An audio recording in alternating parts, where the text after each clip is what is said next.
So don't delude yourself into thinking you're a rancher. You're an oil man who spends the money we give you on cattle. If it hadn't been for us, your family would have lost that ranch in the 50s. Finding something good to watch on TV is like trying to find a vegan option at a Texas barbecue.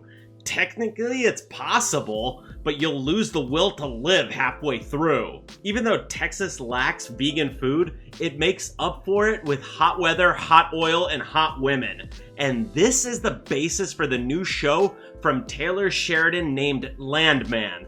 But is it any good? Does it live up to the precedent set by Yellowstone, 1883, 1923, and Hell or High Water? And am I super biased in this review? Join me, dear viewer, as I dive back into the raging dumpster fire that is modern Hollywood. Before we dive in, take a quick second to hit that subscribe button. And if you really want to make sure you never miss out, ring that notification bell too. It'll help us break through the YouTube algorithm and keep this channel growing strong. I have a confession for you, dear viewers. I've got a little bit of a personal stake in this show.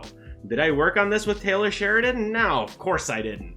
But what I did do is grow up around what this show is about. My dad was a petroleum engineer, so I grew up on oil rigs and around the very roughnecks that this show is about. You can even see my interest in the energy industry as a little more than passing.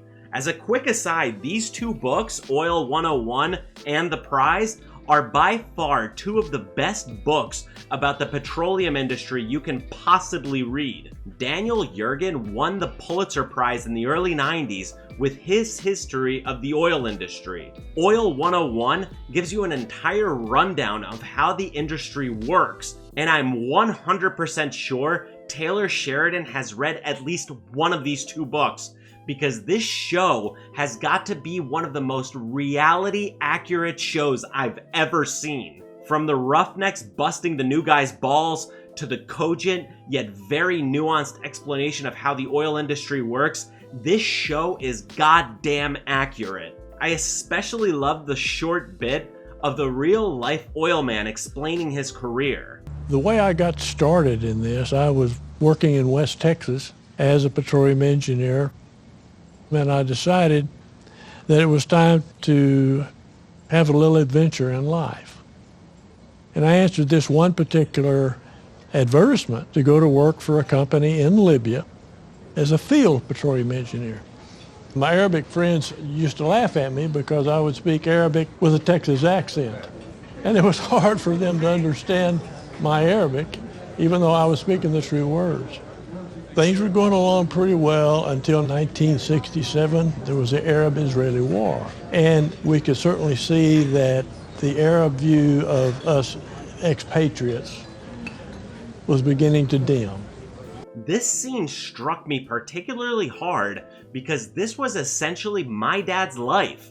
He's worked in Libya, Nigeria, Russia, Venezuela, Brazil, Argentina, Colombia, you name it. He even passed away on an oil rig in Saudi Arabia. If anyone has lived and breathed the Landman show, it was my dad. The bit about the guy speaking Arabic with a Texas accent is so spot on. My dad spoke Spanish, Portuguese, French, Russian, Polish, and a little bit of Arabic, all broken. Toward the end of the first episode, Michael Pena's character tries to teach Tommy Norris's son a little Spanish. See, I'm ranting so much about how much I love the show that I completely forgot to tell you what the show is even about. The show stars Billy Bob Thornton, who plays Tommy Norris, the titular Landman. He's essentially the site or project manager for a set of oil rigs in West Texas. Tommy works for Monty, a rich investor played by John Hamm. Yeah, I know. Don Draper is now playing an energy investor. What? The cast is rounded out by Tommy's ex-wife Angela, played by Ali Larter, his daughter Ainsley, and son Cooper. The plot kicks straight off with Tommy negotiating with drug traffickers that are coming through the land he's drilling on. What's interesting is that the traffickers have the rights, the legal rights, to the surface, but Tommy and his company have the rights to what's beneath it. So they negotiate a truce, but when their drug plane gets hit by one of Tommy's oil tankers, all hell breaks loose, and he's got to manage the situation that's rapidly spinning out of control. Putting my personal bias aside, I do have to mention a few things about this show that don't have to do with oil or hot blondes. Taylor Sheridan has a monopoly on precisely one talent. No, it's not his storytelling ability, although that's very good.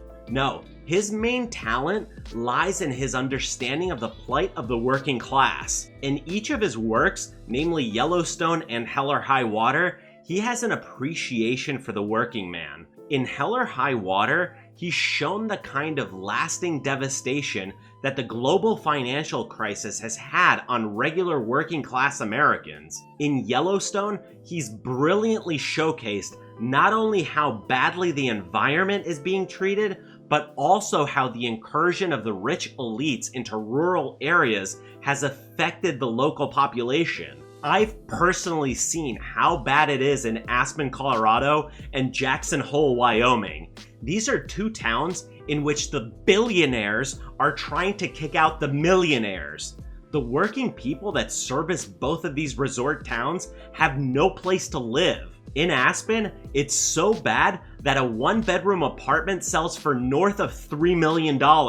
People have to commute an hour away from Glenwood Springs just to be able to afford to live. Jackson Hole has no surrounding community, and resort workers have to live in their cars. Taylor Sheridan understands the issues that normal everyday Americans face that the mainstream media completely ignores.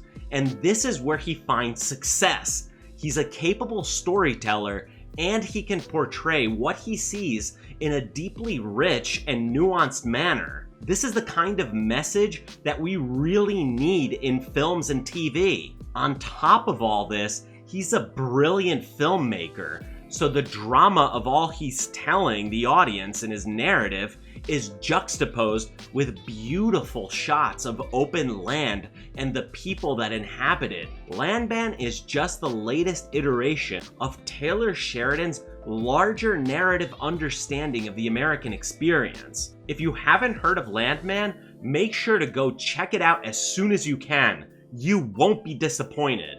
But what do you guys think about all this? If you've seen Landman, do you think it lives up to the level of Taylor Sheridan's other productions like Yellowstone, 1883, 1923, and Hell or High Water? And where do you think he's taking the story from here? Please do let me know down below in the comments, and as always, hit that like button, ring that notification bell, and smash that subscribe button, and I'll see you in the next one.